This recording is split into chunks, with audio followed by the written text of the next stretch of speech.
وَأَوْحَيْنَا إِلَى مُوسَىٰ أَنْ أَلْقِ عَصَاكَ فَإِذَا هِيَ تَلْقَفُ مَا يَأْفِكُونَ۔ وَأَوْحَيْنَا إِلَى مُوسَىٰ، اور یہاں اس کا ذکر نہیں ہے، دوسرے مقامات پر ہے کہ حضرت موسیٰ علیہ السلام بھی عارضی طور پر ڈر گئے تھے کہ جو میرا معجزہ تھا تقریباً وہی انہوں نے کر کے دکھا دیا۔ اب اللہ تعالیٰ نے تو مجھے دیا تھا کہ یہ معجزہ ہے، لیکن یہاں تو یہ ہو گیا جادوگروں نے وہی کرتب کر کے دکھا دیا۔ صرف ایک پیمانے کا فرق ہے کہ کوئی ذرا بڑا اژدہا بن گیا، کوئی 10 15 20 چھوٹے چھوٹے سانپ بن گئے، لیکن معجزے کی نوعیت تو وہی ہے۔ لیکن تب اللہ نے فرمایا کہ موسیٰ ڈرو نہیں، بلکہ تم جو تمہارے ہاتھ میں اسے ڈالو۔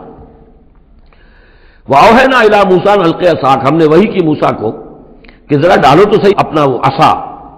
فَإِذَا هِيَ تَلْقَفُ مَا يَأْفِكُونَ، تو اچانک وہ جب اژدہا بنا اور وہ نگل گیا ان سب جو انہوں نے بنائی تھی، جو سپولیے اور سانپ بنے تھے چھوٹے چھوٹے ان کی رسیوں سے اور ان کی چھڑیوں سے، ان سب کو وہ ہڑپ کر گیا۔